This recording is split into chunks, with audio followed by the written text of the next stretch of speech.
এক সময়ের খরস্রোতা আজ মৃতপ্রায় ফরিদপুরের চর ভদ্রাসনে সেই ভুবনেশ্বর নদকে ঘিরে জেগে উঠেছে জনপদ। পরিবেশ রক্ষায় এক অভিনব উদ্যোগে শুক্রবার 23শে মে হাজারো মানুষ হাতে হাত মিলিয়ে নেমেছে পরিচ্ছন্নতা অভিযানে।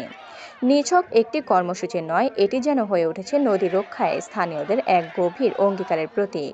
স্টাফ রিপোর্টার নুরুল ইসলামের প্রতিবেদনে থাকছে বিস্তারিত। নদী বাঁচলে বাঁচবে প্রাণ, পরিবেশ থাকবে অম্লান, এই স্লোগান সামনে রেখে অভিযান শুরু হয় সকাল 8টা 30 মিনিটে চর ভদ্রাসন সরকারি কলেজ মাঠে শপথ পাঠের মাধ্যমে। এরপর প্রায় 2 কিলোমিটার জুড়ে নদীর বিভিন্ন স্পটে চলে পরিচ্ছন্নতার কাজ। অংশ নেন বিডি ক্লিনের প্রায় 1200 সদস্য এবং স্থানীয় প্রায় 500 স্বেচ্ছাসেবী।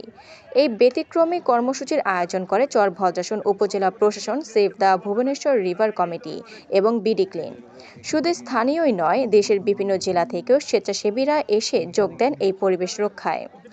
অভিযানে উপস্থিত ছিলেন স্থানীয় সরকার বিভাগের অতিরিক্ত সচিব মোহাম্মদ ফজলুর রহমান, উপজেলা নির্বাহী কর্মকর্তা মনিরা খাতুন, থানার অফিসার ইনচার্জ মোহাম্মদ রজিউল্লাহ খান, ইউনিয়ন পরিষদের চেয়ারম্যান এবং স্থানীয় গণ্যমান্য ব্যক্তিরা। জাতীয়তাবাদী কৃষক দলের সাধারণ সম্পাদক শহীদুল ইসলাম বাবুল নিজে কাজ করে স্বেচ্ছাসেবীদের উৎসাহ দেন। তিনি বলেন, আমরা যদি রাষ্ট্রীয় দায়িত্বে আসি, এই নদী খনন করে দুই পারে গড়ে তুলব আধুনিক বিনোদন কেন্দ্র। ভুবনেশ্বর নদ, যা স্থানীয়ভাবে লোহার টেক নদী নামেও পরিচিত, একসময় চর ভদ্রাসনের প্রাণ ছিল। তবে নিয়মিত খননের অভাব, সুইচ গেট বন্ধ থাকা এবং বাজার এলাকার আবর্জনা ফেলার ফলে নদীটি আজ মৃতপ্রায়। 1932 সালের পিএস রেকর্ড অনুযায়ী এটি একসময় ব্যক্তি মালিকানাধীন জমি ছিল, যা পরবর্তীতে নদী ভাঙনে জলধারায় রূপ নেয়। বাংলা 1360 সাল থেকে স্থানীয়রা একে লোহারটেক নদী নামে ডাকেন, যা বর্তমানে লোহারটেক কোল নামেও পরিচিত। সেভ দ্য ভুবনেশ্বর রিভার কমিটির আহ্বায়ক মোহাম্মদ গোলাম মোস্তফা বলেন, নদীটি এখনও বাঁচানো সম্ভব।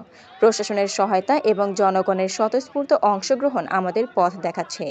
কমিটির পক্ষ থেকে 4টি দাবি উত্থাপন করা হয়: নদী থেকে বর্জ্য অপসারণ, সীমানা নির্ধারণ ও প্রাচীর নির্মাণ, সর্বসাধারণের জন্য উন্মুক্তকরণ এবং খননের মাধ্যমে নদী নাব্যতা ফিরিয়ে আনা।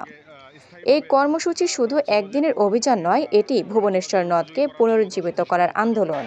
এলাকাবাসীর প্রত্যাশা, এমন উদ্যোগ চলমান থাকবে এবং নদীটিকে ঘিরে উঠবে দীর্ঘমেয়াদী পরিবেশগত ও সামাজিক উন্নয়নের পরিকল্পনা।